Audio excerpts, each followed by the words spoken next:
ہر سال حج کے دنوں میں کچھ سکولرز اور لوگ ایک خاص میٹنگ کے لیے جمع ہوتے ہیں۔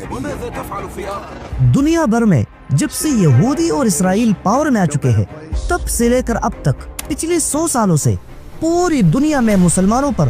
ظلم اور ستم کی ساری لیمٹس کراس ہو چکی ہے۔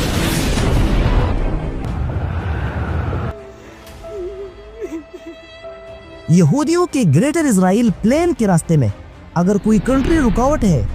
تو وہ پوری دنیا کے مسلمانوں کی اکلوتی ایٹمی طاقت پاکستان ہے، اور اپنی اسی مقصد کے لیے اسرائیل نے انڈیا کا یوز کیا تاکہ انڈیا اسرائیل کے کندھے پر بندوق رکھ کر مسلمانوں اور پاکستان پر چلائے۔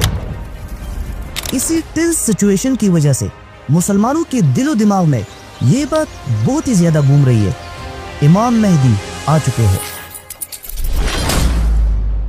اسلام میں جتنی بھی نشانیاں امام مہدی کے بارے میں ذکر ہوئے ہیں، وہ سب کے سب ایک ایک کر کے سارے پورے ہو چکے ہیں۔ جیسے پوری دنیا میں مسلمانوں پر ظلم کا بڑھنا، مسلمانوں میں کافی سارے فرقے بننا، قرآن صرف پڑھنے تک محدود رہنا اور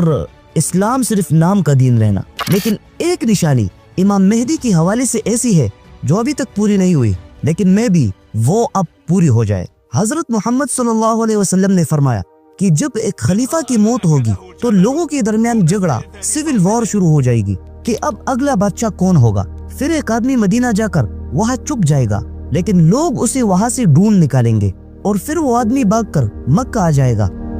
پھر لوگ اس سے حجر اسود اور مقام ابراہیم کے درمیان زبردستی بیعت کریں گے، حالانکہ اس کا کوئی شوق نہیں ہوگا اور نہ وہ چاہے گا کہ اسے بادشاہ بنا دیا جائے۔ اس حدیث سے تو یہ کلیئرلی پتہ نہیں چلتا کہ وہ بادشاہ کون سے ملک اور کون سی جگہ کا ہوگا۔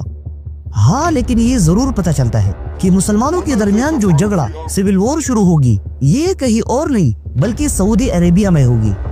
اب جس ایکسپیکٹڈ بادشاہ کی موت پر سعودی میں سول وار ہونی ہے، اسی بادشاہ کو سمجھنے کے لیے ہمیں تھوڑا سا پیچھے جانا پڑے گا۔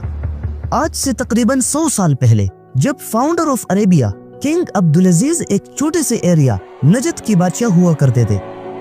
اور یہ وہی وقت تھا جب سلطنت عثمانیہ کو ختم کرنے کے لیے سارا یورپ جمع ہو گیا تھا، اور انہوں نے سلطنت عثمانیہ کو ہر طرف سے گھیر لیا تھا۔ لیکن اس سب کے باوجود پھر بھی برٹش اتنے آسانی سے عثمانیہ کو ختم نہیں کر سکتے تھے، اس لیے برٹش نے آہستہ آہستہ سلطنت عثمانیہ کو اندر سے کمزور کرنا شروع کیا،